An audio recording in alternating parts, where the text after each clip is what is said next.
ఇక ఆంధ్రప్రదేశ్లో పోలింగ్ రోజు ఆ మరుసటి రోజు ఎలాంటి ఘటనలు జరిగాయో తర్వాతి పరిణామాలు ఎలా ఉన్నాయో మనందరికీ తెలిసిందే. అందుకే కౌంటింగ్ దగ్గర మాత్రం అలాంటివి పునరావృతం కావద్దని ఒక లక్ష్యంగా పెట్టుకున్నారు ఈసీ అండ్ పోలీసులు. ఓట్ల లెక్కింపు సందర్భంగా కౌంటింగ్ కేంద్రాల వద్ద అవాంతరాలు కలగకుండా అవాంఛనీయ ఘటనలు చెలరేయకుండా ఏర్పాటు చేశామని చెప్పారు రాష్ట్ర ఎన్నికల ప్రధానాధికారి ముఖేష్ కుమార్ మీనా. మొత్తం 45,000 మంది పోలీసు బందోబస్తు ఏర్పాటు చేసినట్టు చెప్పారు. 1985 సున్నిత ప్రాంతాలను గుర్తించి సమస్యలు సృష్టించే 12,000 మందిపై బైండ్ ఓవర్ పెట్టినట్లు చెప్పారు. ఎక్కడ అల్లర్లు జరగకుండా అన్ని జాగ్రత్తలు తీసుకుంటున్నామని అన్నారు. 1200 ప్రాంతాల్లో కార్డన్ అండ్ సెర్చ్ ఆపరేషన్స్ చేసి 4,500 వాహనాల్ని సీజ్ చేసినట్లు చెప్పారు. కౌంటింగ్ సెంటర్ల చుట్టూ రెడ్ జోన్ ఏర్పాటు చేసి సీసీ కెమెరాల నిఘాలో కౌంటింగ్ నిర్వహిస్తున్నట్టు చెప్పారు Mukesh Kumar Meena.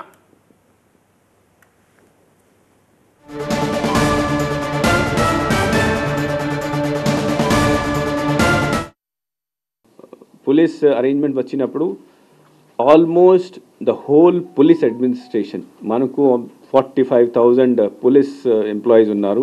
Everybody is on duty, on election duty in the sense కి they not only in the counting arrangement కాదు, ఇప్పుడు మనం చేసిన అరేంజ్మెంట్ కౌంటింగ్ ఏరియాలో కాదు, ఇట్ ఈస్ మొత్తం జిల్లాలో ఐడెంటిఫై ప్లేసెస్లో, అన్ఐడెంటిఫై ప్లేసెస్లో, తర్వాత చెక్ పోస్ట్లో everybody is on election duty to see that మొత్తం ఈ పీస్ఫుల్గా జరుగుతుంది. తర్వాత యాజ్ ఐ సెడ్ 67 కంపెనీస్ కూడా మనకు ఆల్మోస్ట్ వచ్చినాయి.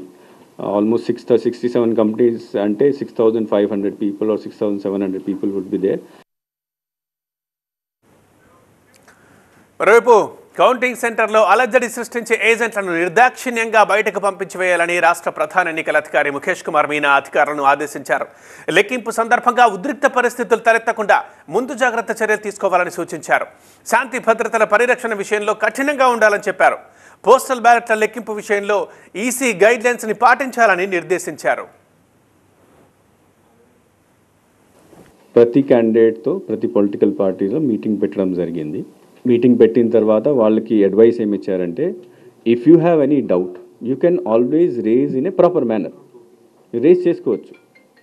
కానీ అక్కడ అల్లర్లు సృష్టించడానికి, డిస్టర్బెన్స్ చేయడానికి ప్రయత్నం చేస్తే రూల్స్ కింద 53(4) rule conduct of election rules కింద ఆ మనిషిని అక్కడి నుంచి బయట పంపించడానికి కూడా అవకాశం ఉంది. This is a statutory work. ఇది కాదు ఈయన తీసేసి ఆయన పెట్టడం, ఇట్లా కాదు.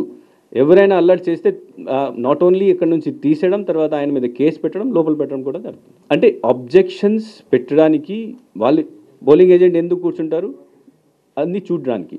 కానీ అబ్జెక్షన్ ఎప్పుడు పెట్టాలి, ఏ విషయం మీద పెట్టాలి, ఎట్లా పెట్టాలి, అది మర్యాదగా ఉండాలి. కౌంటింగ్ పూర్తయిన వెంటనే ప్రతి ఈవీఎంకు సీల్ వేసి భద్రపరచాలి.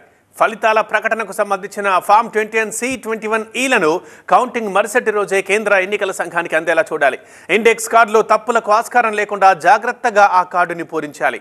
ఆయా కార్డులని ఈ నెల 8 లోపు కార్యాలయానికి అందజేయాలి అంటూ వివరించారు ముఖేష్ కుమార్ మీనా.